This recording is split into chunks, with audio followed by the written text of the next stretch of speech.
Hi everyone, my name is Chanpreet. I'm a Punjabi Sikh immigrant and I am an electoral organizer with the Seattle Democratic Socialists of America. Growing up as a Punjabi Sikh immigrant in America, I was no stranger to being part of a community that has resisted oppression for a very long time, both here and abroad. And I've learned that the struggles of marginalized communities are often shared and interconnected. Lorenzo, a father of 3 boys, immigrated to the US in the 90s, just like me and my parents. And today he, alongside Yuan, who immigrated for Colombia, are now dead at the hands of ICE. It could have been my parents, and if you're an immigrant, it could have been yours as well. And the only difference are some fucking papers. Now, many of you might not know this, but Punjabi immigrants may not have survived in America without Mexican immigrants. Punjabis first came to the US to live in California in the early 1900s. However, because of anti-Asian immigration laws at the time, Punjabi men could not bring their wives or families, they could not marry white women, and they could not own land. Mexican women who immigrated to California also faced many of the same problems, but they could own land. And because of this, Punjabi men and Mexican women began marrying each other. They started families together. They mixed Punjabi and Spanish names, and even cuisines and music. All to survive together in a country and system that was hostile to them. From Punjab to Mexico to Colombia, from Maine to Houston to Seattle, we have to be organizing in solidarity with each other like we are today. And just like the Punjabi Mexican families from over 100 years ago, we too will survive in a system that is hostile to us.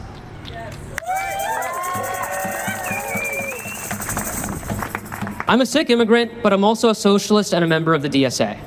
Being a socialist means advocating for every human's right to live a life of economic dignity, health, freedom, and safety, and fighting for those rights above all else: profits, capital, corporations, and certainly arbitrary borders. Our vision for a world in which everyone can live a life of dignity and safety cannot be compromised, and it will always include immigrants like Yuan and Lorenzo.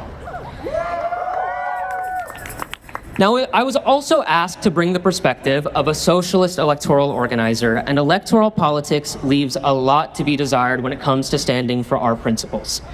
Democrats and Republicans are huge disappointments on ICE and many other issues. But when I think about what we need today on an electoral front, we have to rewind the clock 100 years again and go back to none other than the former Indiana State House Representative and candidate for US President, Eugene Debs.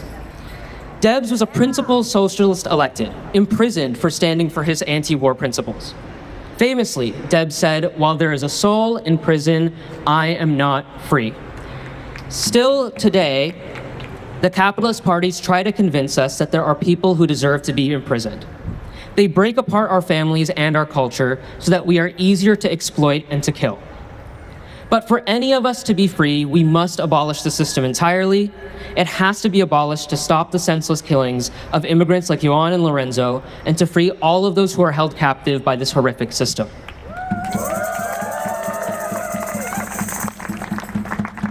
Not just abolish, but we must prosecute ICE and end all immigration detention and deportations. Some politicians may pay lip service to these demands, but they're also not enough. We must demilitarize the border and guarantee the right of freedom of movement for migrant workers. We have to grant immediate amnesty for immigrants regardless of immigration status, and grant universal suffrage by extending the right to vote for every resident of this country, regardless of citizenship or status. In the halls of power, they'll try to intimidate us, they'll spend millions to try to get rid of us, and maybe they'll even try to throw us in prison. But we must run candidates for office who are unafraid to champion these rights, to show the capitalist class that we will fight them on any terrain, regardless and without fear. If you're interested in fighting for these freedoms at the ballot box by running socialists for office like Eugene Debs, join us in DSA or honestly any of the other organizations here today doing work on so many other important fronts, labor, immigration justice, direct action, whatever it might be. We have to get organized. Now, you can help. Together we can fight to abolish ICE and win a world that's safe for everyone so that the next immigrants from Punjab or Mexico or Colombia can move to Maine, Houston, or Seattle, papers or not, and live a life of safety and dignity. Thank you, comrades. Solidarity.